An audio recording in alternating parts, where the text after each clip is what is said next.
추억이 담긴 물건 간직하기요. 어렸을 때 그 일곱 식구는 아버지의 얇은 월급 봉투로 끈끈이 살아갔다. 약천적이었던 그의 아버지는 항상 웃는 얼굴이었는데 약간 벗겨진 머리를 감추려 우스꽝스러운 모자를 쓰고 다녔다. 그래서인지 다른 아이들의 아버지들보다 훨씬 젊어 보이는 편이었다. 입에는 항상 옥으로 만든 파이프를 물고 있었다. 그 파이프는 송나라 때부터 전해 내려온 가보라고 했다. 그의 아버지는 그것을 몹시 좋아해 애장품 1호로 꼽았다. 밥을 구걸하더라도 파이프는 절대 팔지 않겠다고 이야기할 정도로 애지중지했다. 아버지는 장남인 그에게 엄하셨지만 무조건 화를 내거나 혼내신 적은 없었다. 그가 어렸을 때 아버지 책상에 놓여있던 서류를 뜯어 종이비행기로 잡은 적이 있었다. 아버지는 그 모습을 보더니 몇 마디 혼내거나 나가 놀라고 했을 뿐이었다. 아들 때문에 서류의 중요한 부분을 잃고 화가 났지만 금세 웃음을 되찾았다. 그는 최고의 성적으로 명문의 베이징 대학에 합격했다. 합격 통지서를 받아든 아버지는 반쯤 정신이 나간 사람처럼 울다가 웃다가 마을을 돌아다니며 소리를 질렀다. 보세요. 우리 아이가 베이징 대학에 합격했어요. 이웃들은 축하 인사를 건넸고 아버지는 이 세상에서 가장 행복한 사람처럼 보였다. 기쁨도 정시였다. 이 뻗은 노길이 코앞에 다가오자 학비 문제가 가족을 괴롭혔다. 그는 대학 진학을 포기하고 싶었다. 자신 때문에 모든 식구들이 희생해야 한다는 생각에 차라리 돈을 벌어 집에 붙는 것이 낫다는 결심을 굳히고 있었다. 봄을 추가는 비가 내리는 날이었다. 외출했던 아버지가 집에 돌아오더니 빗방울을 털지도 않은 채 특유의 웃음을 지었다. 그러더니 품속에서 돈뭉치를 꺼냈다. 집안 형편으로 꿈도 꿀 수 없는 고액이었다. 그는 놀란 가슴을 진정시키며 물었다. 아빠 이 많은 돈 어디서 구해오셨어요? 그러자 아버지는 몹시 당혹스러워하며 말했다. 그건 신경 쓸 거 없다. 넌 대학에 가서 공부만 열심히 하면 돼.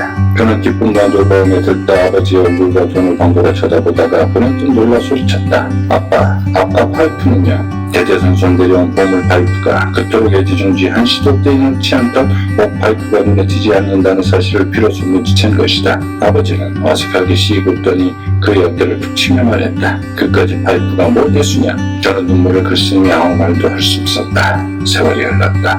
그는 대학을 졸업한 뒤 원하던 회사에 취직을 했다.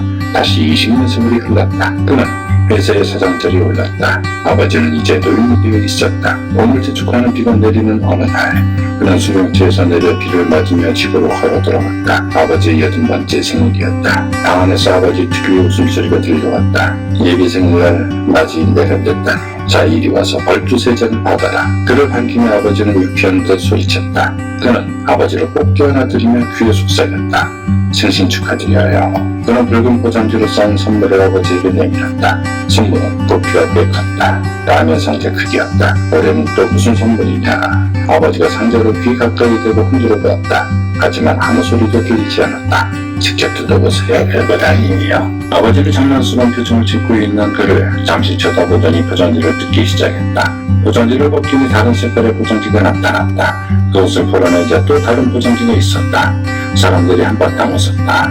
어린아이들이 선물을 주고받을 때 흔히 하는 장난이었다. 아버지는 만년의 미소를 띠며 말했다.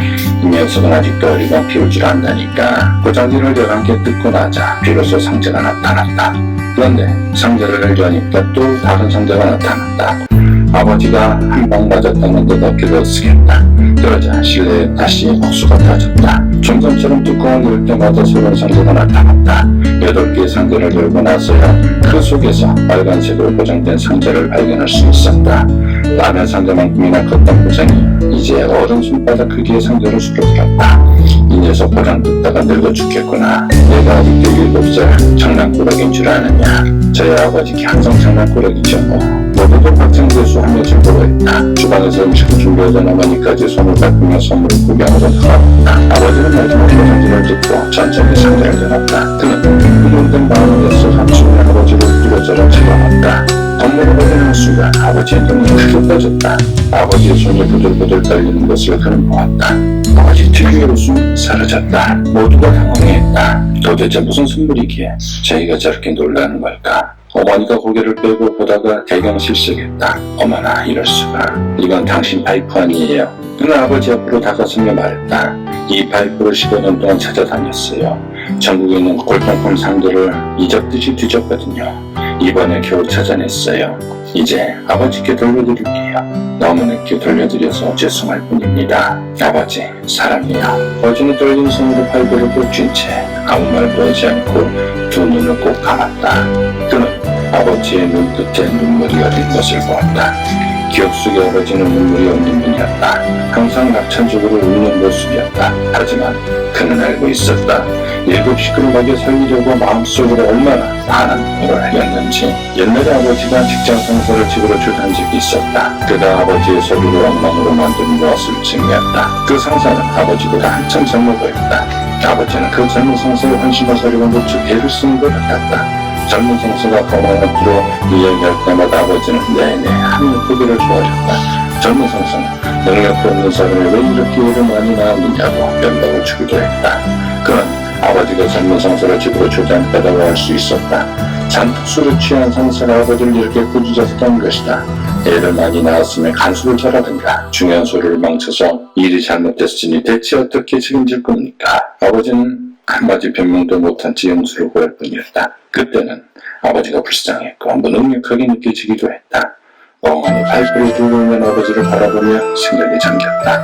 아버지는 아무리 슬프고 원통한 일이 있어도 눈물을 보일 수 없었던 거야. 왜냐하면 아버지니까. 아버지는 결코 식구들 앞에서 울면 안 됩니다. 그는 다시 고개를 들어 아버지를 무시했다. 아버지의 눈꼴에 걸려있던 눈물이 주름을 타고 흐르기 시작했다. 눈물은 마치 아버지가 보낸 고난의 세월처럼 한없이 이어졌다. 그 누구도 아무런 말을 하지 않았다. 그저 아버지에 따라 눈물을 흘릴 뿐이었다. 세월이 흘렀더니 아버지는 땅으로 돌아갔다. 파이프는 그걸 물려받았다. 그는 담배를 피우지 않지만 가구인 그 옷파이프를 입에 물고 산다. 그 파이프는 그에게 아버지의 죄치의 고스란히 느끼게 하는 검을 이루다. 누구에게나 추억의 물건이 있기 마련입니다. 그 물건은 지난 삶의 뚜렷한 증거입니다. 세월이 흐를수록 건드리는 물건은 시간이 지나도 버리지 못합니다. 물건을 보면 추억이 되서는 아니고 그 추억이 현재를 밝게 비춥니다. 추억이 담긴 물건 하나쯤 소중히 간직해보세요. 아버지는 떨리는 손으로 파이프를 꼭 쥔 채 아무 말도 하지 않고 두 눈을 꼭 감았다. 아버지의 눈꼬리에 걸려있던 눈물이 줄을 타고 흐르기 시작했다. 눈물같이 아버지가 버려온 고난의 세월처럼 하염없이 이어졌다.